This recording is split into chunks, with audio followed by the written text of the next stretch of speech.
Music to me is all about connection. Connecting with people and expressing feelings that I've felt in the past that I'm trying to share with others, and having them connect on the same level and sharing moments and experiences together that is more powerful than just you or I. It is about us.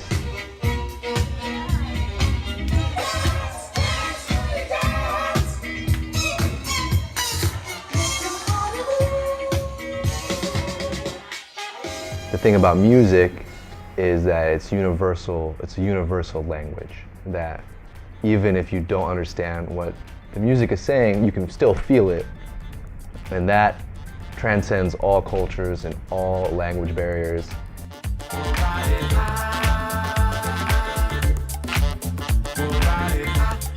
Okay, I would describe my music as being more like on the funky, disco, Afro music that has a lot more rhythms and melodies and vocals and more happy and uplifting. And when I first moved to Panama, there wasn't very many people that were playing this kind of music out in local settings for people to appreciate.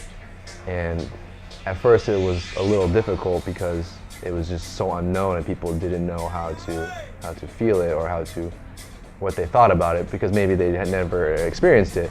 But poco a poco, the people, started gravitating towards it, and I think they felt that, that the genuine happiness that I have when I DJ and I express myself, I think is you can taste it, and that's very important to me. Is like, what you see is what you get when you see me, and I'm dancing and laughing and clapping my hands. Everyone always clapping my hands.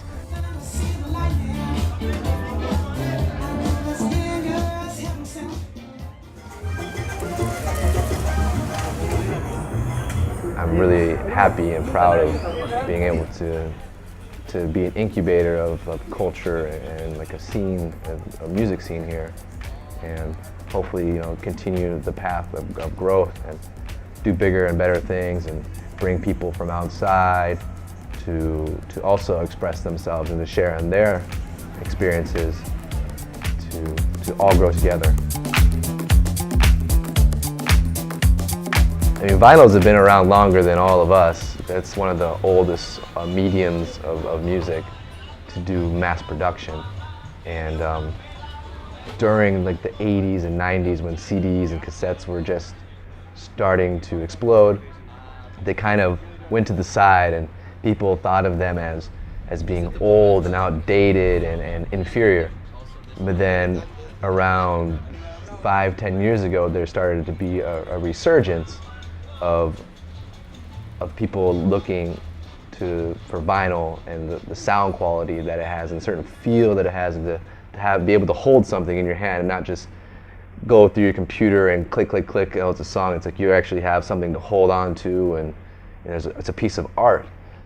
Like funk, soul records that you hear from Panama are on this record label, or on Sally Ruth is another one. Salsa, bachata, cumbia, but a lot of times typico stuff. But a lot of times it'll tell you like here, but these ones don't tell you. And it has to do with a couple of things. Like I said, like the audio quality I think is better, and just like it has more soul, more warmth to it.